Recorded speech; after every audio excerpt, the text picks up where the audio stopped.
Long before Wonder Woman came to man's world, a fearless band of emissaries set out from Paradise Island to traverse the globe.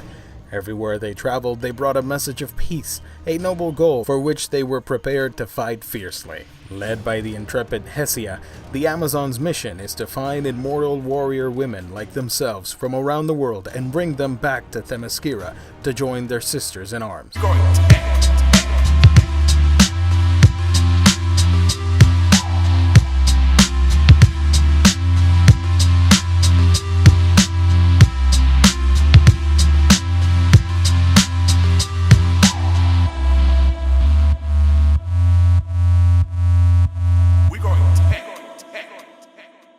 What we do here is go back.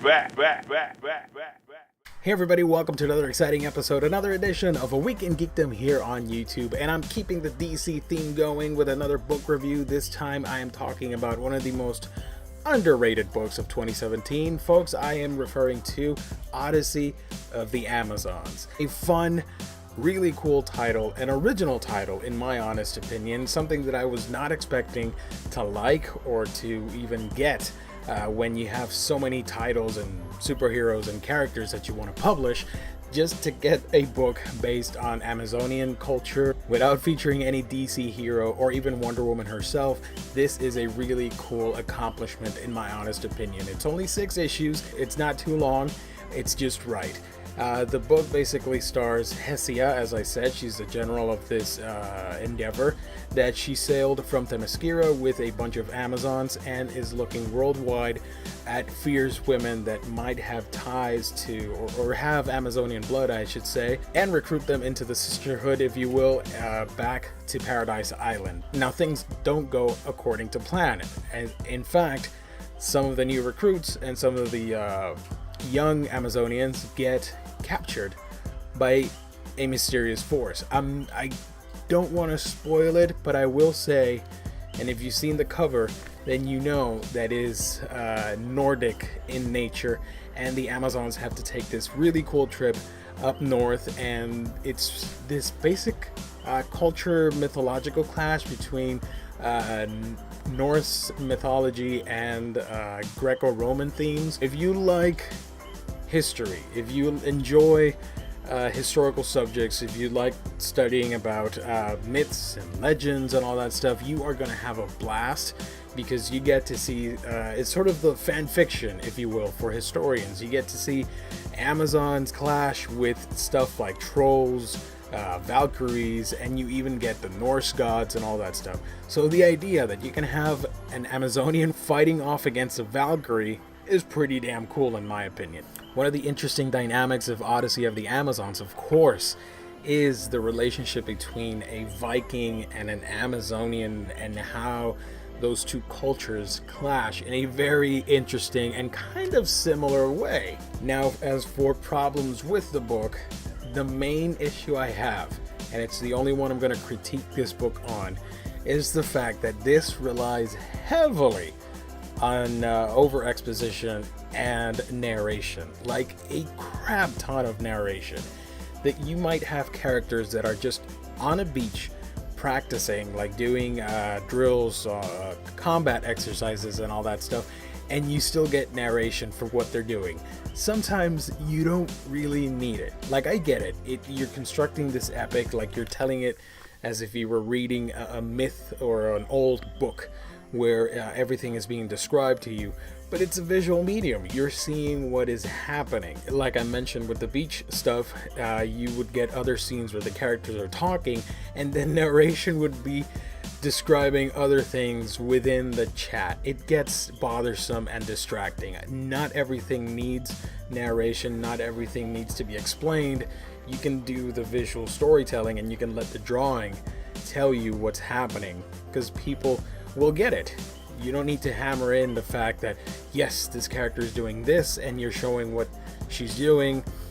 It can get a little bit boring in my opinion, but it's good, and the coloring is great. It's a very colorful, bright book, and even when you get scenes like this, which I won't spoil, you do see a lot of definition on the characters. It's just a little underwhelming because there's so much good art out there. It can't all be winners, right? Other than that, it's a solid, fun read. Getting to see Norse mythology mix in with DC culture, with the Amazons and all that stuff, and a certain thunder god, if you will, showing up, just looks fantastic. You know, one of the great ideas that this book presents is how you can keep your composure and under insurmountable odds when your whole squad is in danger and you've got people inside questioning your every move. And that is what the character of Hessia faces when she decides to continue traversing the globe looking for more powerful women to add to Paradise Island. And some of the characters are questioning her and saying, like, when is it enough? When, like, you know, this is starting to be like a suicide mission. Eventually we're all going to die out here. And of course, everything comes to fruition when the kidnapping happens. So you have these characters that now have to venture north into uncharted territory, basically, and encounter a completely different set of people and how they react. Because at the beginning of the book, we're in Africa and we see Asian warriors along with African ladies and all that stuff. So it's very different, you know, and it all ties back into the idea of fate and what we're destined to do and, you know, perseverance and all that stuff. So I thought those themes were actually pretty great and what makes it such an underrated read, in my opinion. Also, I wish there were more Nordic villains. What we got was okay, but I kind of wanted more.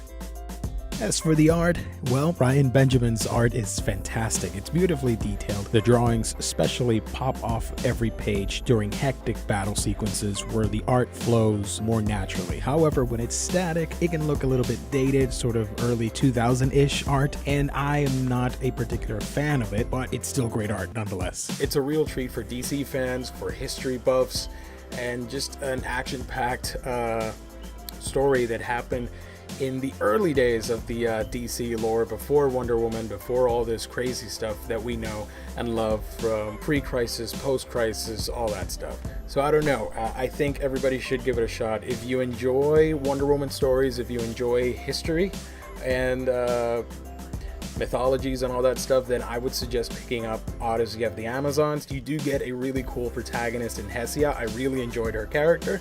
And yeah, it was pretty interesting to see an Amazonian that was different from Diana, but she shared some of her values. And at the end of the day, it plays into the whole destiny and what we're meant to do in this life. And whether she was right or wrong during the book, that's up to you to decide. I thought the story was fun with okay art, and narration problems aside, it's an interesting read nonetheless. So yeah, that's Odyssey of the Amazons. To me, one of the underrated reads of 2017 that flew under the radar for a lot of people, especially on the book reviewing YouTube community. I don't know, I thought it was pretty cool. What do you guys think? Have you read it? If you have, let me know down below. If not, tell me what you would like to see when it comes to historical fiction and comic books. Like, what would be your favorite mashup? Guys, as always, thank you for liking, commenting, and subscribing to A Week in Geekdom here on YouTube. As always, you can follow me on your favorite social media platform, and I'm there for you. Alright, I gotta go. I've got more stuff to read and review and talk about with you, so I will catch all of you on our next episode.